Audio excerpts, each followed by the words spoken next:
সুপ্রিয় ভিউয়ার্স, আসসালামু আলাইকুম। নিউ কুকিং হাউস E7 চ্যানেলে আপনাকে স্বাগতম। চলে এলাম অসম্ভব মজার একটি নাস্তা রেসিপি নিয়ে।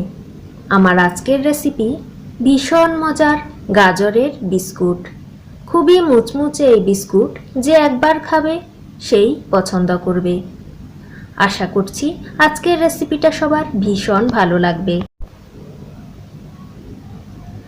গাজরের এই বিস্কুট খুবই ঝটপট তৈরি করা যায় ঘরে থাকা সামান্য কিছু উপকরণ দিয়ে। এই বিস্কুট আসন্ন রমজানের ইফতারিতে খুব সহজেই তৈরি করে নিতে পারেন। আজ তাহলে কিভাবে এই রেসিপিটি তৈরি করলাম, কি কি উপকরণ ব্যবহার করলাম তা দেখতে হলে আমার সঙ্গে থাকুন। গাজরের বিস্কুট তৈরির জন্য আমি এখানে গাজর নিয়েছি 3টা।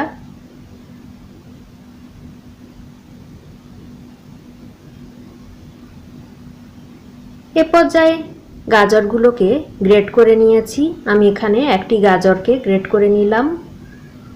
তারপর নিয়েছি হাফ কাপ আটা।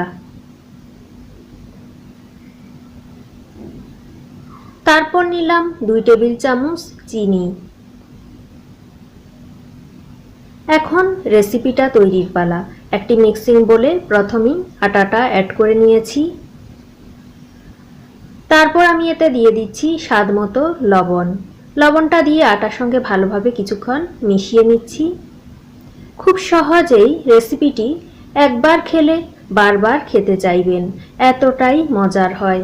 এ পর্যায়ে দিয়ে দিলাম 1 চিমটি বেকিং সোডা। সোডাটা দেওয়ার পর আবার ভালো করে মিশিয়ে নিতে হবে। গাজরের এই মুচমুচে বিস্কুট কে তৈরি করেছেন আমাকে কমেন্টে অবশ্যই জানিয়ে দিবেন। এখন দিয়ে দিচ্ছি চিনি 2 টেবিল চামচ।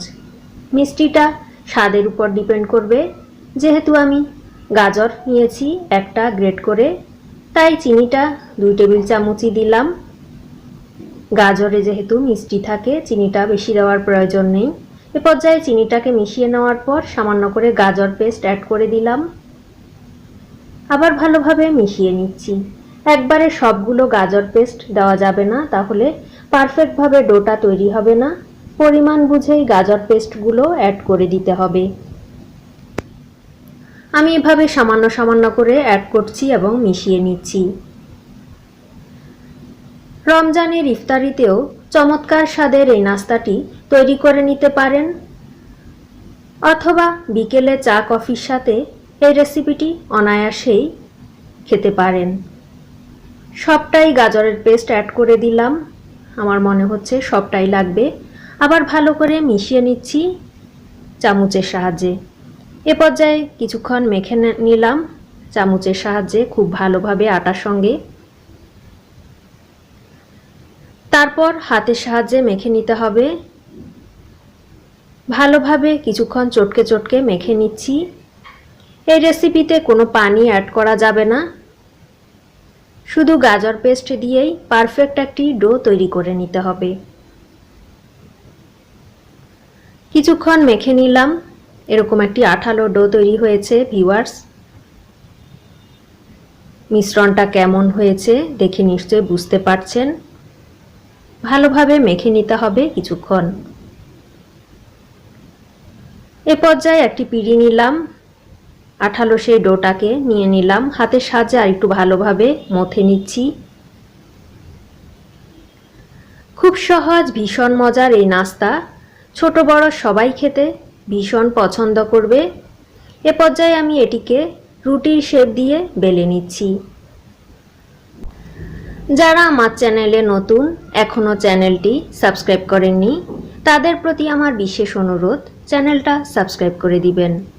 পাশে থাকা ছোট্ট বেলটি ক্লিক করে দিবেন।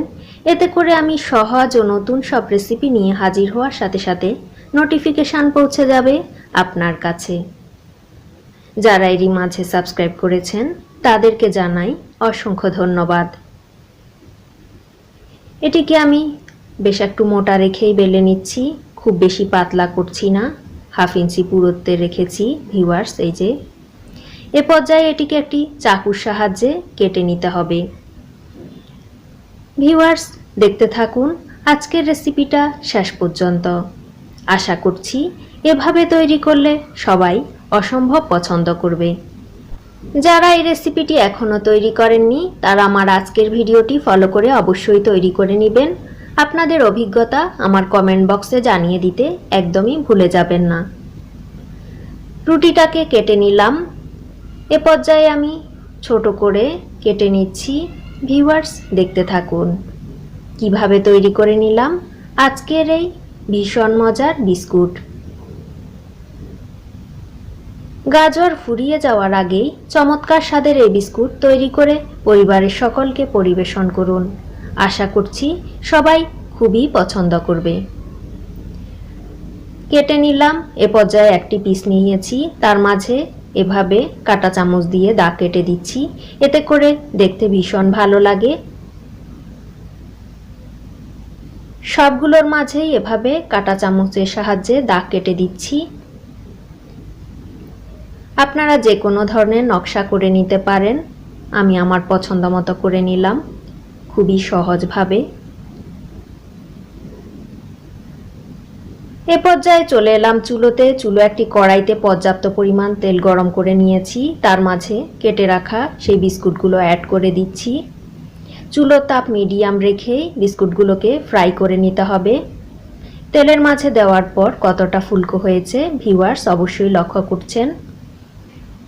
ভীষণ মজার এই বিস্কুট ভাজতে ভাজতেই ফুরিয়ে যাবে, এতটাই মজার হয়। নেড়েচেড়ে ফ্রাই করে উঠিয়ে নিচ্ছি সবগুলো বিস্কুটকে এরকম লালচে কালার করে। অসম্ভব মজার হয়েছিল খেতে, আপনারা ট্রাই করে দেখতে পারেন। তৈরি হয়ে গেল গাজর দিয়ে অসম্ভব মজার বিস্কুট। আশা করছি আজকের রেসিপিটি সবার ভালো লেগেছে। রেসিপিটা ভালো লাগলে প্লিজ চ্যানেলটা সাবস্ক্রাইব করার অনুরোধ রইল। ভিডিওগুলো ফ্রেন্ডস ফ্যামিলির সঙ্গে শেয়ার করে দিবেন। ভিডিওতে অবশ্যই একটি লাইক দিয়ে দিবেন। আজকের মতো বিদায় নিচ্ছি। দেখা হবে অন্য কোনো রেসিপি নিয়ে হাজির হব। সে পর্যন্ত সবাই ভালো থাকুন। আল্লাহ হাফেজ।